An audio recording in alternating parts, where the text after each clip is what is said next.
Good evening children of 10th class.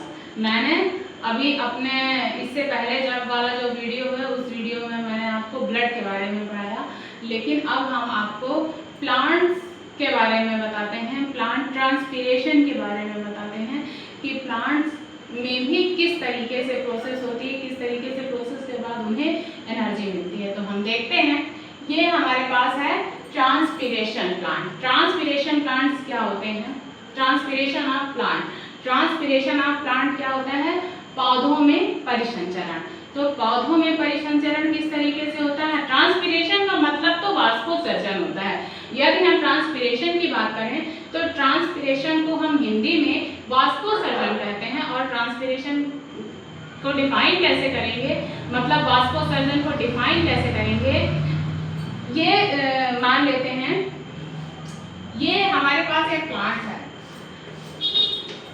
ये photosynthesis की process करता है। अभी हम आपको बताते हैं फोटोसिंथेसिस के बारे में। जितना भी एक्सेस वाटर इसमें बचता है, जितना भी हम सपोज दैट हम एक गमले में प्लांट लगाते हैं, गमले में प्लांट लगाते हैं तो उसको हम सुबह भी पानी डालते हैं, शाम को भी पानी डालते हैं। और अगर बहुत तेज धूप होती है तो सुबह डाला हुआ पानी हम शाम को देखते हैं कि शाम तक बिल्कुल पत्तियां सूखने लगती हैं और वो नीचे की ओर झुक जाती हैं, मुरझा जाती हैं। तो ऐसा क्यों होता है? ट्रांसपीरेशन की वजह से।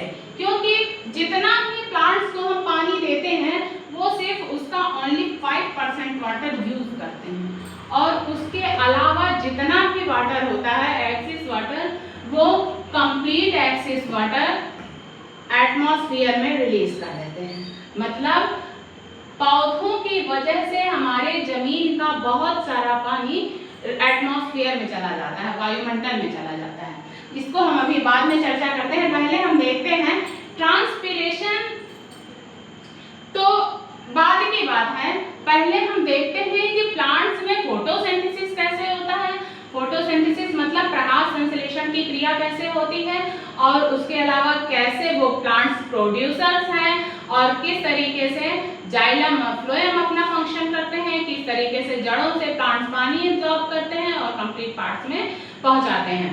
तो हम देखते हैं, ये हमारा जो प्लांट है, प्लांट्स में दो प्रकार के टिश्यू पाए जाते हैं, जाइलम और फ्लोएम। इन्हें हम डिफिकल्ट टिश्यू के नाम से भी जानते हैं।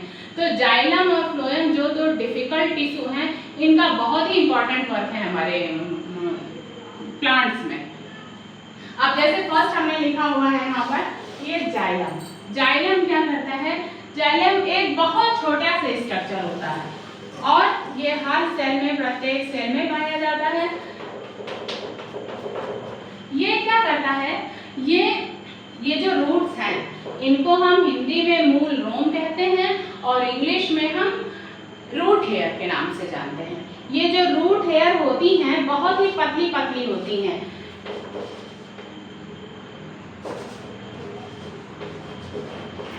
ये रूट हेयर जो है ये बहुत ही पतली पतली होती है। ये तो जो आपको मोटी मोटी सी दिख रही हैं, इनको रूट कहते हैं। लेकिन जो ये बिल्कुल बाल जैसा हमारे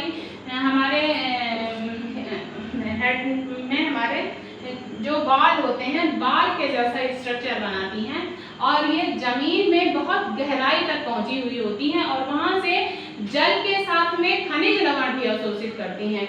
मतलब वाटर एंड मिनरल्स दोनों एब्जॉर्ब करती हैं, और एब्जॉर्ब करने के बाद प्लांट्स के कंप्लीट पार्ट्स में पहुंचाती हैं, और कंप्लीट पार्ट में पहुंचाने के बाद प्लांट अपना लगातार फंक्शन करता रहता है। फंक्शन करता है किसमें?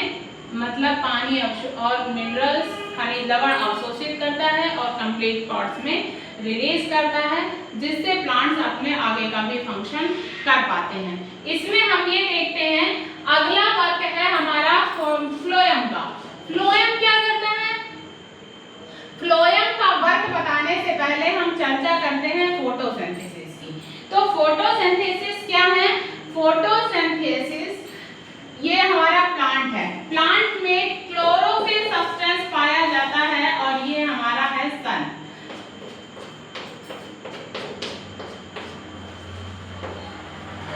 सन से हमें क्या मिल रही है? लाइट मिल रही है। सन से हमारे प्लांट्स में लाइट मिल रही है, और जाइलम के माध्यम से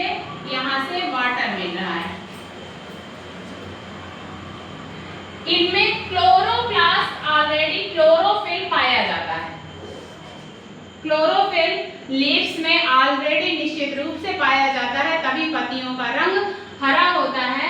और एटमॉस्फेयर से मतलब वायुमंडल से ये CO2 एब्जॉर्ब करते हैं और फोटोसिंथेसिस की प्रोसेस करते हैं, मतलब प्रकाश संश्लेषण की क्रिया करते हैं। मतलब ये है कि जो पौधे इतनी सारी चीजें एब्जॉर्ब करने के बाद जो मटेरियल तैयार करते हैं, जो फंक्शन करते हैं, उसे फोटोसिंथेसिस कहते हैं। और फोटोसिंथेसिस का फंक्शन करने की वजह से इन्हें प्रोड्यूसर कहा जाता है। वो प्रोड्यूसर का मतलब होता है उत्पादक। उत्पादक का मतलब होता है कि जो उत्पाद को बनाता है और बाकी के लोग उन पर डिपेंड होते हैं। तो इस तरीके से फोटोसिंथेसिस की क्रिया करते हैं और फोटोसिंथेसिस की क्रिया के बाद स्टार्च का निर्माण होता है, हिंदी में कह सकते हैं मंड का निर्माण होता है, जो कि पौधों का भोजन है। अब पत्तियों, चूंकि पत्तियों ने भोजन बनाया, पत्तियों ने फूड फॉर्मेशन किया ना, प्रकाश संश्लेषण की क्रिया किसने की? पत्तियों ने की। तो निश्चित रूप से फूड किसके पास कलेक्ट होगा? पत्तियों के पास, लीव्स के पास कलेक्ट होगा। तो यहाँ से फ्लोएम क्या करते हैं? यहाँ से फूड उठाते हैं, पत्तियों से फूड ले करके प्लांट्स की कंप्लीट बॉडी में रिलीज करते हैं। और कंप्लीट बॉडी में रिलीज करने के बाद प्लांट्स को भी एनर्जी मिलती है, जिस तरीके से हमें, आपको और सभी जीवित प्राणियों को एनर्जी मिलती है। और प्लांट्स अपना फंक्शन लगातार करते रहते हैं। इसके अलावा हम देखते हैं कि पत्तियों में छोटे छोटे से होल्स पाए जाते हैं। आप जब पत्ती को उल्टा करेंगे, आप कभी लीफ देखिएगा, लीफ को उल्टा करके आप जब माइक्रोस्कोप में देखेंगे तो आपको छोटे छोटे से टीनी होल्स दिखाई देंगे, छोटे छोटे से छिद्र दिखाई देते हैं। वो टीनी होल्स क्या होते हैं? स्टोमेटा होते हैं।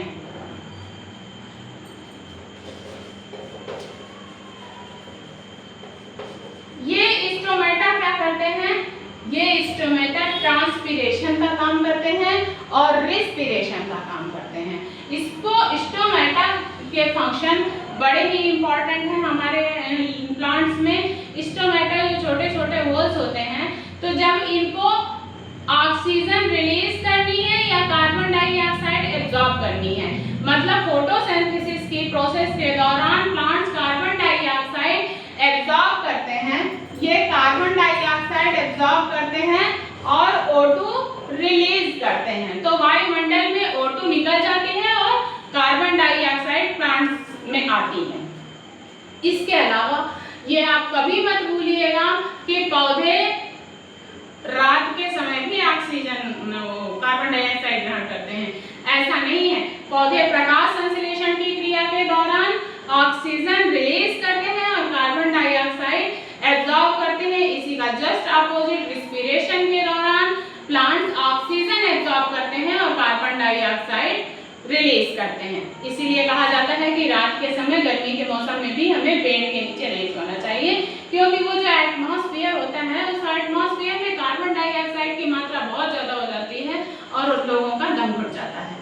इस तरीके से, खैर वो बात की बात है, हम आगे बढ़ते रहते हैं। तो ये दोनों क्या है? एक डिफिकल्ट टिश्यू है। हिंदी में हम इन्हें कह सकते हैं जटिल ऊतक। जाइलम और फ्लोएम क्या है? एक प्रकार के जटिल ऊतक है, डिफिकल्ट टिश्यू है, जो प्लांट्स ट्रांसपीरेशन में, फोटोसिंथेसिस में मदद करते हैं।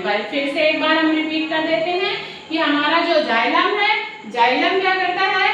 वाटर एब्जॉर्ब करता है, मिनरल्स एब्जॉर्ब करता है और कंप्लीट पार्ट में रिलीज करता है, पूरी बॉडी में, प्लांट्स की पूरी बॉडी में पहुंचाता है। और दूसरा है फ्लोएम, जो पत्तियां प्रकाश संश्लेषण की क्रिया के दौरान भोजन बनाती हैं, उस भोजन को मतलब फूड रिलीज करने का काम करता है, कंप्लीट बॉडी में फूड रिलीज करता है। उसके बाद इसमें छोटे छोटे से होल्स, टीनी होल्स पाए जाते हैं, छोटे छोटे से छिद्र पाए जाते हैं, जिन्हें स्टोमेटा के नाम से जानते हैं। और ये स्टोमेटा रिस्पिरेशन और ट्रांसपीरेशन का वर्क करते हैं।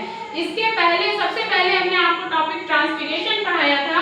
अब जब फोटोसिंथेसिस की क्रिया करते हैं प्लांट, उसमें पानी की जरूरत होती है, मिनरल्स की जरूरत होती है, जितनी भी जरूरत होती है प्लांट्स यूज कर लेते हैं। और उसके बाद जो एक्स्ट्रा बचता है वो सारा इन स्टोमेटास के माध्यम से वातावरण में रिलीज होता है, एटमॉस्फेयर में रिलीज हो जाता है। इस तरीके से हम ये पाते हैं कि सिर्फ 5% वाटर ही प्लांट्स एब्जॉर्ब करते हैं और बाकी का प्लांट एटमॉस्फेयर में रिलीज कर देते हैं। इस प्रकार से फोटोसिंथेसिस को हम शॉर्ट में ये कह सकते हैं कि फोटोसिंथेसिस क्या है? फोटोसिंथेसिस प्लांट्स के माध्यम से फूड फॉर्मेशन करना फोटोसिंथेसिस कहलाता है, या फोटोसिंथेसिस पौधों का भोजन है।